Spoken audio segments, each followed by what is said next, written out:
ہندوستان اور بر صغیر کی آزادی میں علماء کرام کی خدمات اور کارنامے تاریخ کا وہ روشن باب ہے جسے دنیا کبھی فراموش نہیں کر سکتی۔ اس آزادی کی خاطر علماء اسلام نے جس بے خوفی، بے باکی اور بہادری کے ساتھ اپنی جد و جہد کا سلسلہ جاری رکھا اور ایک منظم تحریک چلا کر ملک کو انگریزوں کے ظالم و جابر چنگل سے آزاد کرایا، انہی مجاہد آزادی میں ایک بڑا اہم نام بھارت کے معروف عالم دین حضرت مولانا حسین احمد مدنی رحمۃ اللہ علیہ کا ہے۔ آپ مولانا محمود الحسن صاحب دیوبندی کے جانشین تھے۔ 19 شوال المکرم 1296 ہجری بمطابق 1879 میں آپ کی پیدائش اتر پردیش کے ضلع اناؤ میں ہوئی۔ آپ عالم اسلام کے معروف دینی درسگاہ دارالعلوم دیوبند کے شیخ الحدیث تھے۔ آپ نے ابتدائی تعلیم یعنی قاعدہ بغدادی اور 5ویں سپارے تک والدہ سے پڑھی، پھر 5 سے آخر تک والد سے ناظرہ قرآن پڑھا اور بقیہ تعلیم دارالعلوم دیوبند میں حاصل کی۔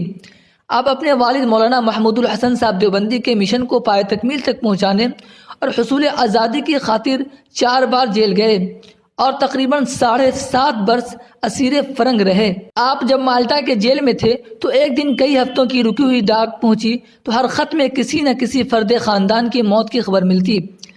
اس طرح ایک ہی وقت میں باپ، جوان سال بچی، ہونہار بیٹے، جانثار بیوی، بیمار والدہ اور 2 بھائیوں سمیت خاندان کے 7 افراد اس دنیا سے رخصت ہو چکے تھے۔ موت برحق ہے، مگر جن حالات میں مولانا حسین احمد مدنی کو یہ اطلاعات موصول ہوئی انہیں برداشت کرنا پہاڑ کے برابر کلیجہ چاہیے تھا۔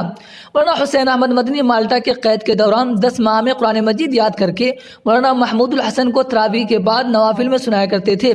جنگ عظیم ختم ہونے کے بعد کل 3.5 سال جیل کی صعوبتیں برداشت کرنے کے بعد شیخ الہند اور ان کے تمام ساتھیوں کو رہائی ملی۔ جبکہ گھر سے چلے تھے تو سب کچھ ٹھیک ٹھاک چھوڑ کر گئے تھے، مگر رہائی کے بعد جب اپنے علاقہ پہنچے تو سب کچھ بدلا ہوا تھا۔ آپ نے آزادی کے لیے جہاں بے شمار قربانیاں دیں اور کوششیں کی، ان سب میں آپ کی بنیادی فکر یہ رہی کہ آپس میں اختلاف نہ ہو۔ ملک کے اس وفادار اور جانباز سپاہی نے جب سے حصول آزادی کے لیے جد و جہد کی کمان سنبھالی، تبھی سے ملک میں بسنے والے تمام طبقات اور جماعتوں کے مابین تشدد و اختلاف اور تفریق و امتیاز کو ختم کرنے کے لیے ہمیشہ کوشاں رہے اور ہر اعتبار سے تمام مذاہب کے ماننے والوں کو جمہوریت اور اتحاد و یکجہتی کا وہ سنہرا درس دیا جو ناقابل فراموش ہے اور کسی سے چھپا ہوا نہیں ہے۔